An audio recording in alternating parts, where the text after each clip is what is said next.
What's going on, guys? It's Jimmy here. Welcome to our daily show where we discuss everything going on here in our country that you need to know about on a daily basis, including money, investing, the stock market, the fourth stimulus package update, and a stimulus check update. If you haven't subscribed to our YouTube channel yet, make sure to click the subscribe button down below. It's completely free to do so. Remember that new videos come out here every day at 10 a.m., 3 p.m., and 8 p.m. Eastern Standard Time. And also, thanks for hitting the like button for us down below. We got several different crazy stories for you today, and I'll show it to you right here on the screen so that you can see it. In fact, we'll actually have an interview for you guys today, so you can decipher for yourself here. And we have a new bill passed that is going to be very controversial here as well. Yeah, like I said, a lot of craziness going on here. We'll start with this one. The virus is spreading, but it's not the virus you think. Well, that virus is spreading, but a different virus is spreading as well. Yeah, I'll show you. There it is. It's monkeypox. You ever heard of monkeypox? Laurel, you ever heard of monkeypox? Yeah, well, apparently it's spreading pretty wide. There's cases in the US and Europe. And the question is, as you'll hear, what the heck is monkeypox? Well, here we go. What the heck is monkeypox, and do we actually need to worry about this? Well, look, I think now that there's been community spread, it may be hard to fully snuff this out. I don't think it's going to become a major epidemic because this is a virus that's difficult to spread. You need sustained close contact or contact with the open sores. But there's so many cases now that are disconnected. This is spreading in the community, and there may be a lot more infection in what we're picking up. It has a long incubation period, upwards of 21 days. So there may be a lot of people currently incubating the virus. There's probably a lot of people who went undiagnosed or misdiagnosed because doctors aren't looking for it. And given the fact that we've found so many disconnected cases, it does suggest that the spread right now is pretty wide. That concerns me. I mean, what is this thing? What happens if you get it? Well, look, it could be dangerous. The case fatality rate for the particular strain that seems to be spreading is anywhere from 1% to 4%. It's particularly dangerous in immune-compromised individuals, people who are vulnerable. It's also, sort of a disabling virus. It can last 2 to 4 months. You get fever, lymphadenopathy in the sort of prodrome phase, the lead-up phase. Then you develop these vesicles that can last anywhere from 2 to 4 weeks. So it's a significant virus. I don't think it's going to be widespread in terms of an epidemic that we've seen, in the order of COVID for sure. But we could get low-level spread that just becomes hard to snuff out. There are anywhere from 5,000 to 10,000 cases a year in the DRC. So there are countries where this is endemic, and it's not infrequent. And now that it's spreading in the community here in Western Europe and parts of the United States, it appears to have gotten into this country.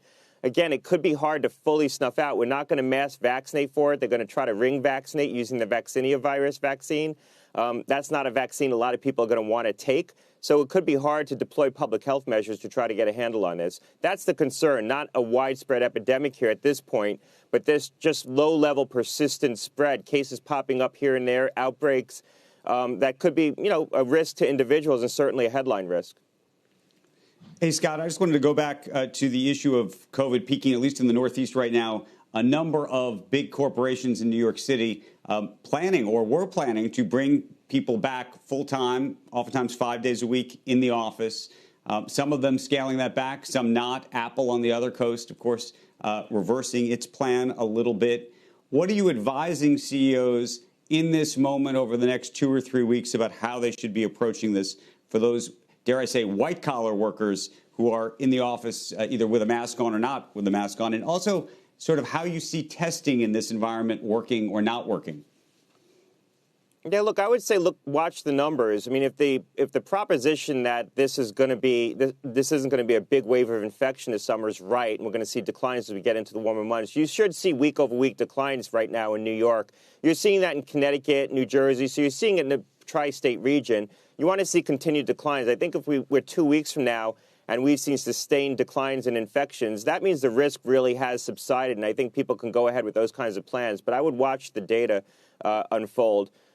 that's really going to be the key here. If you continue to see rises in cases in the tri-state region, or it doesn't level off and you see pickup of infection elsewhere in the country, I think that second possibility that there is going to be a wave of infection this summer starts to become more realistic. Again, I don't see that unfolding. I think a lot of people are skeptical of that model when I talk to folks in and around CDC, but it is a model out there, and we need to take it seriously. Yeah, and remember the other virus, the one that actually put us into a pandemic, cases are on the rise for that one pretty significantly. May 19th, 121,000 new cases. The day before that, 168, almost 169,000 new cases here. And remember, that does not include people that are using the at-home test kits, which tens of millions of people have now. So it's really hard to even know how many people are testing positive here nowadays. Remember that now you can get a third round of free at-home test kits from the government, from their website. The website is covidtests.gov, TESTS.gov, not .com, .gov. You can get a third round for free. I've gotten a lot of reports of people saying that one round of theirs, the first or second round, got lost in the mail.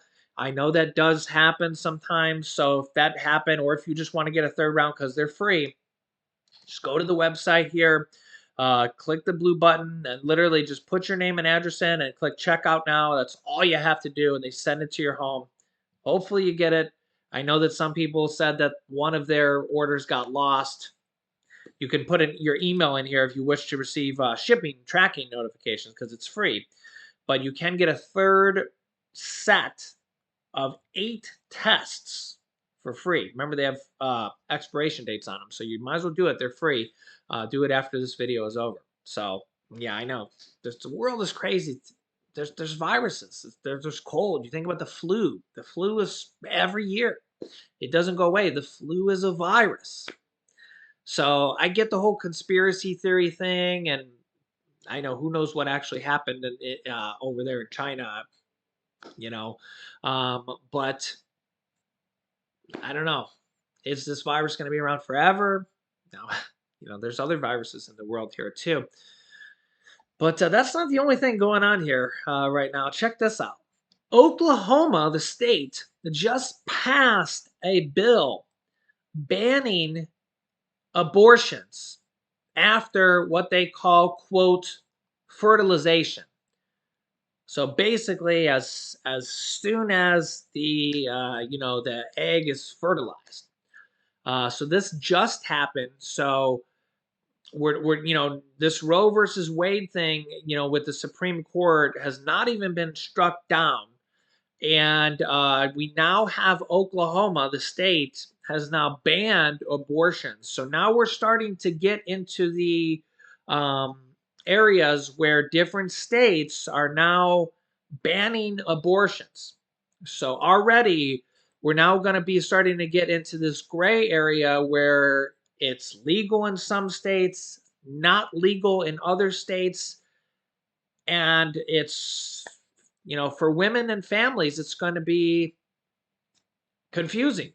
And women and families are going to have different rights in different states. And the government is basically saying that they have control over your body in this state, and the woman does not have the choice in this state. And again, I know there's going to be a lot of different opinions and different, let me know in the comment section here. Here's what happened. Oklahoma lawmakers on Thursday passed a bill that would ban abortions from the moment of, quote, fertilization, effectively prohibiting almost all abortions in the state. If signed into law by Governor Kevin Stitt, a Republican, it would be the strictest prohibition in the country and further change the national landscape for abortion, as millions of patients face the prospect of traveling hundreds of miles to undergo the procedure in the face of multiple states now imposing severe limits.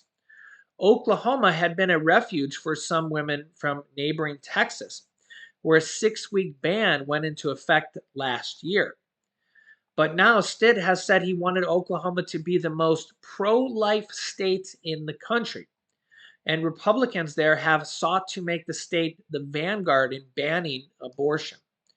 2 weeks ago, the governor signed into law a prohibition on abortions in the state for pregnancies past 6 weeks. And now he will have the opportunity to impose more far-reaching restrictions. The Supreme Court is expected to issue its decision next month on the fate of Roe versus Wade, but this state has already ruled on it ahead of time. The Roe versus Wade 1973 decision guaranteeing a nationwide right to abortion. The question here is, can states overrule this? Yeah. Republicans in a dozen states have rushed to write laws that would severely restrict abortion access or ban the procedure. The Oklahoma bill is similar in its enforcement mechanism to one that was signed into law in Texas last year, allowing civilians to file lawsuits against those who perform or help facilitate an abortion. Under the bill, those who could be sued include anyone who performs or induces an abortion, anyone who knowingly engages in conduct that aids or abets the performance or induces of an abortion, including paying for one, and anyone who even intends to engage in either of the two actions above. The bill states a lawsuit cannot be brought against a woman who had or seeks to have an abortion. The bill states a law cannot be brought against a woman who had or seeks to have an abortion. The ban could take effect once the governor signs the measure, because the bill is modeled after the restrictive Texas law that has evaded court intervention with a novel legal strategy that empowers private citizens to enforce the law. I know we're getting into a very gray area here, because the Roe v. Wade is a federal ruling. You can see here the Supreme Court and other courts have said they cannot block those bans even though they are at odds with Roe. The bill defines fertilization as the moment a sperm meets the egg. It explicitly allows for the use of Plan B pill, a widely used form of emergency contraception, but would prohibit medical abortion using pills. That's the same thing, isn't it? How they determine what, it's just like, who determines this stuff? The bill exempts from its definition of abortion any procedure to save the life or preserve the health of an unborn child. To remove a dead unborn child caused by spontaneous abortion, or to remove an ectopic pregnancy in which the fetus grows outside the uterus. So the bill exempts that from its definition of an abortion. The bill makes exceptions for abortions if it is necessary to save the life of a pregnant woman in a medical emergency, or if the pregnancy is the result of a rape, sexual assault, or incest that has been reported to law enforcement. So they are trying to make some exceptions. The bill passed the Oklahoma House on a 73-16 vote Thursday after an impassioned debate, saying, quote, "There is no higher principle than the protection of innocent life. The innocent unborn life, there can be no higher cause that we as a body can address." Like I said, I totally get this argument. Like I said, I could argue either side. I really could. Now, Vice President Kamala Harris said, think about this just for a second. From the moment of fertilization, It's outrageous, and it's the latest in a series of extreme laws around the country. Basically saying it doesn't give the woman any time at all. White House Press Secretary Karine Jean-Pierre, remember that she's now the new White House press secretary, as Jen Psaki has resigned and moved on to, she's going on to a media role where she's probably going to make a lot more money. Um, so Karine Jean-Pierre says that this is the most extreme effort so far. And the president is committed to standing up for these constitutional rights and protecting America's fundamental freedoms. And that this is part of a growing effort by ultra MAGA officials across the country to roll back the freedoms we should not take for granted in this country. They are starting with reproductive rights, but the American people need to know that other fundamental rights, including the right to contraception and marriage equality, are also at risk. On Thursday, Planned Parenthood vowed to take Oklahoma to court over the legislation, saying the ban must be stopped. I can see that there will probably be lawsuits over this. We'll have to see what happens here. And the other thing is, others, if this holds up, that other states will probably follow if it holds up.